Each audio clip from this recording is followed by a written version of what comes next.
Hey everyone, welcome back. It's such a cold January day and I was thinking what better thing to do in January when we can't do anything outside garden related than to read some books. So today I'm going to show you a few books I think are really worth it to read for the beginner gardener or the beginner homesteader. So I have to say I find it hard to find some time to actually read with 5 kids, 2 toddlers, homeschooling, gardening, planning, you know, life. But I do try to reserve time each day to read because I want to read, I love to read. I think it's really important to like grow as a person. So each night I try to cut YouTube. I actually watch a lot of YouTube, but I do put an alarm on my phone a little bit earlier than what I would like to go to bed. I go to bed earlier, maybe 20 minutes earlier, and I do pull myself a nice book. That's how I end up being able to read, even if we're all busy. So I'm gonna show you a few books I liked, a few books I plan on reading too. I'm gonna present a few of them in French just because I know, first off, it's not because you speak English that you don't speak French. I know there's a lot of French-speaking people that watch this channel, and a few of them are actually, I think, available in English. I'm going to link all these books down below. If you know me, you know I will always tell you to either rent the book at the library, which for these types of books, I'm not a fan because these are the books I want to have if something happens, and I want to be able to go back and read some stuff in them. But I mean, renting is always like cheaper and more sustainable. If not, I strongly suggest to you to buy in a local library. I always buy in a local library if I can, but the truth is that English books, we can't really find them that much here. So I'm going to put links down below, and there's gonna be some Amazon links, and they are affiliate links. If you want to buy with these links, I'm gonna have a little bit of a commission on them. It's not going to be more expensive to you, but I strongly suggest to buy local if you find them local or like the closest to your home.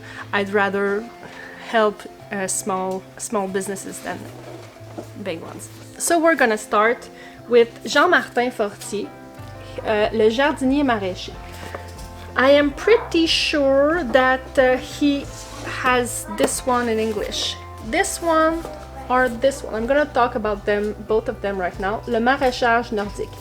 This guy, Jean-Martin, has a YouTube channel in English, and I'm almost sure that he has them in English. So if I'm gonna link them in English and in French, so you can buy the one you want. This one is I actually didn't read it yet. This one is one I received for Christmas, and I can't wait to see because they are efficient in their gardening methods. So I can't wait. Manuel d'agriculture biologique sur petite surface. So it's a manual for biological agriculture in small spaces. So I can't wait for this one, and since I talked about it, I will talk about this one, which is Le Maraîchage Nordique. It's for northern areas and it's for year-round gardening. And as you can see, I started it. I really like it. I like that he actually talks about specific plants and how to grow them and stuff. The only thing I don't like, it's not a bad thing, it's just it's really more focused on productivity for people that want to sell their stuff. But he has some really good tips for people like me. I mean, he did, I have a few of them for year-round gardening that I'm gonna talk about, But this one, he actually talks about, you know, because it's not only a question of cold temperature, it's a question of light too. So he talks about how much light does the plant needs and stuff like that, which I didn't see in my other books. So this one is really cool. So another one I did not read since I started with these is Forêt. This one, actually I bought it and I browsed it more. I think this one has an English version too. If they do, I'll check. I'll check for every one of them, and if they do, I'm not gonna say it each time. If they do have an English version, I'll link both of them and I'll write it. So this one presents like a lot of, is it only for Quebec? I don't know. A lot of stuff, a lot of forage, of things you can forage, and actually how to cook them. So they really have some beautiful pictures, and they talk about the ingredients, and I honestly did not have it's not a lecture that you will do like cover to cover, so that's why I didn't read it yet, but I really need to take the time to check these I mean, to at least try one. I mean, I want to be able to go in the forest and see what I can pick and eat and what to do with them. So this is the purpose of this book. And the last one that I did not read in French, yes, it's Le Grand Guide Marabout de l'Autosuffisance. So this is more of a guide to become self-sufficient. I mean, that's the goal. And they do talk, you know, about like canning, and I don't know where I found this book, but I know I really, you know, the book, you receive it and you just want to hug it. Gardening and all that kind of stuff. See, they also talk about like year-round gardening and ways to upgrade your productivity during winter and fall and spring. They talk about a lot of specific vegetables, and I can't wait to actually take the time to check it out, because I always read like 2 or 3 books at the same time. So the last 2 ones is really the ones I really wanted to talk about, because they really are more focused on my reality. And the first one is from Marie Thévard, Le Jardin Vivrier. This one, if you are from Quebec and you want to have one book, this is the one. Le Jardin Vivrier is written by a woman that actually talks about what her grandmother does. I think it's her grandmother, and how she lives off the land most of the year, and how she does it in an environmental way. And I love how, you know, they have a lot of pictures. It's an interesting read. That's what I loved. A lot of books have a lot of good information, but it's a little bit heavy to read, you know. This one is not. And what I love the most is that they talk about what they do, the type of soil, blah blah blah, how they design their garden, and then you have this section which is month by month. So it starts, of course, in January and it ends in December. So I like to go ahead, and I mean, I read this in October, so I didn't start by January. I started by reading October. I read it all. I started by October to see, okay, what can I do right now? And of course I couldn't do most of the things because I didn't have like her like vegetables and stuff that I planned before.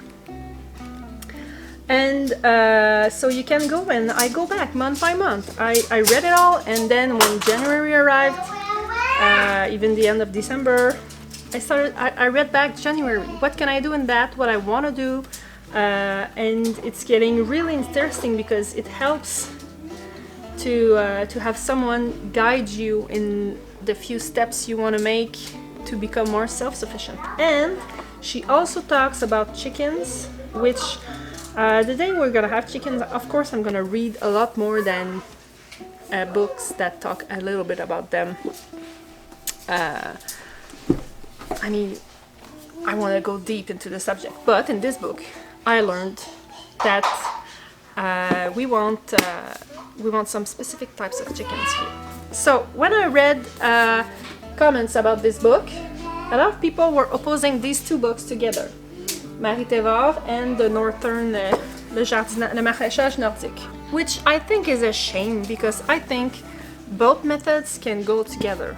Marie-Thévard does not garden all year long, and Jean-Martin Fortier does. And I think both methods can really go hand in hand if you wanna do your own thing, which is nice. And now I have a last book, and I'm talking about this one. This one is really like for specific people because I know some of them live in my area.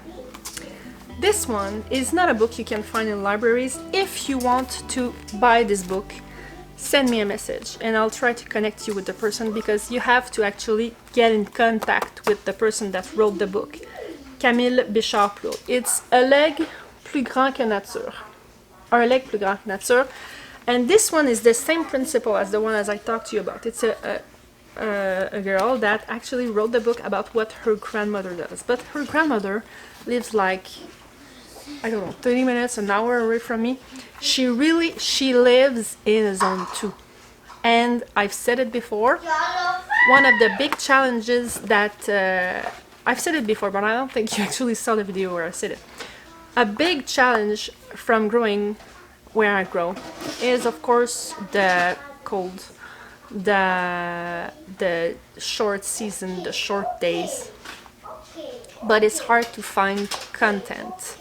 It's really, really hard to find people that wrote books, makes videos and stuff like that in zone 2. The closest I find is in zone 3, which is good, but it's still not the same. It's not the same challenges. And so I really like this one if you really want to see this one. And she pushed boundaries, which is what I love. I have a lot of people telling me, oh, you can't do that in your zone. Oh, we can't do that here. Well, have you tried? Or did you have someone tell you can't and you never tried? Which is why I have a lot of seeds, and some people found me like a little bit like, I don't know, unrealistic. But and I mean, I know I'm gonna fail on some of them, but I want to try and push the boundaries myself to help you guys, because it's not only in my area. There's a lot of people that live in zone 2 in the world. So I mean, and you know, not only the zone, but the short days and some really hard realities. So this one is pretty similar. She talks about what she does. She has a lot of recipes too, how she talks about, like, you know, she's quilting and stuff like that. So she goes also by season and by month. And she talks about how, for example, she does put her tomatoes in the ground maybe 2 or 3 weeks before our last frost, which nobody does that here, but I read a few people that tried her methods and they were fine. So I will try these, and I strongly suggest this book to, and it's a small book, it's super easy to read to anyone that lives in a zone 2 or even 3, I mean, or any. I mean, she's good, but it's like a really specific book. Before I go on, this is your reminder to subscribe and like, and why not leave a message down below. This helps me very much. So we're gonna start with I think I'm gonna keep my favorite for last. This one. Okay, attainable, sustainable. This one is is really interesting, and it's really dense. To be honest, I did not finish this book because she had some subjects like observing nature and stuff like that. That, I mean, it does it does interest me, but not like enough to read that instead of starting a new book. But she has a lot of information about. See, she talks about this one is more about, like it said, sustainability. So she talks about gardening, chickens, cooking, and foraging, eat, make, clean, grow, farm, and trek. So these are all the chapters and the subjects, which, I mean, it's a really good book. It's really interesting, and she has some beautiful images. It's interesting to read from cover to cover, which is what I did, but it's a book that you're gonna want to keep and grab and look at a few times a year. She talks about fermentations, which is something I've never done before. Drinks, making bread, making cookies, yeast, sourdough, so pantry staples. I mean, she has a lot of information in this one, and I really loved reading it, and it's so beautiful. I mean, you have that in your shelf. It's so cool. Okay, so the next one is one that I've started to read, but to be honest, I did not finish yet because it's more I did consult it. It's the Family Garden Planner by Melissa K. Norris. She has a YouTube channel, I think. Yes, she does. And she has this one too, which is the planner, which is really nice. I did not want to use it because I don't want to write in it. It's really a beautiful book, but I did use them to plan my actual garden, and I can't wait to read it too, but I don't want to write in my books. She talks about the best vertical crops, the water sources, the soils for containers and stuff like that. And I really like her YouTube channel. So it has a lot of information about how to plant stuff, and yeah, the planner to help me. And actually the first thing that made me buy this book is because she has a really nice chart about how many plants do you need per person. I know this is like something you need to experiment by yourself, but I wanted to have some sort of a guide. I mean, if I plan 10 tomato plants per person and she says you need 20, I'm gonna like have some thoughts about myself. So another one, this one I need to reread. I read it a year ago when I did not have, it's Growing Fruit in Northern Gardens. It is packed with information, and I think it's James Prigioni that suggested this book sometime. And I did not have any fruit trees yet, so I do not remember most of it, because you know it's so great to read these kinds of books and to be able like the next day to go and like prune it the way you saw it, to learn it. And I really can't wait to get back into this book because I know I enjoyed reading it. And it's hard to grow fruits here, like bigger fruits, but she talks about a lot of varieties, which is so encouraging. So the cranberries, lingonberries, apples, prunes, pinch cherry, raisins, really good book. Okay, second to last, I'm actually reading this one right now, and it's really nice too. The Year-Round Vegetable Gardener. Can I say something funny?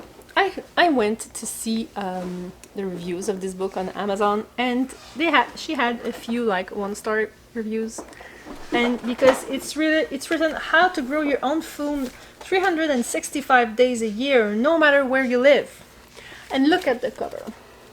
And she had 1 stars. She had 1 stars because some people were complaining like they were living in like, I don't know, Texas and like really hot places. And I was like, yeah, but I mean, of course she says no matter where you live, but she has a winter coat and mittens and there's snow on there. Of course it was like meant to be no matter where, how you live in a cold, how cold it is. I mean, so I found it funny. But she is the first one I read about, and you can see like it's there. I've looked at it so much. She talks, it's the first one I read about cold and winter round gardening, and she's actually one of the first ones I see that has a map of that includes Canada, which is nice because I do see the USDA charts and I'm like, yeah, but the world doesn't stop there. There's like millions of people northern of where you are, guys. So I'm happy to see that because I think she's Canadian. She's from Nova Scotia, I think. So she talks about she talks about her tips and tricks and how she does how she technically like builds her mini hoop tunnels and stuff like that. How she covers her crops in different ways and why she uses what for what. And she has also a big section, which is actually where I am right now, that actually goes like the other one in French, but this one has a lot more of them and it goes more in depth, I feel, for each different crops. So asparagus, you know, and like it's almost half the book, which I find nice. I did skip a few of them because there's some things that I don't eat yet. So I really liked that. I think they go hand in hand so much, so much together, all these books. The other one talks about like more winter crops, but she does get in depth with more warmer crops, because you know we want, even if they don't grow in the winter, we want to grow them like as long as possible. So, but I have to say it's really packed, and it's sometimes if I'm too tired I can't read this book. It's too much information, like it's packed, which is a good thing, but I mean it's not a super easy and fluid read. So last but not least, I can't wait for her to get her new book out. I am such a fan. She's so dear to my heart. Nothing lightens up my day more than her having a new video on YouTube. And it's Jessica Sowers with The First Time Gardener, growing vegetables. So, I mean, she has a way of wording stuff that she's like a poet, like she says, and we can feel it in her book. I think I'm gonna read it again. Honestly, she doesn't tell you what to do, what not to do. She has some beautiful pictures of her beautiful garden.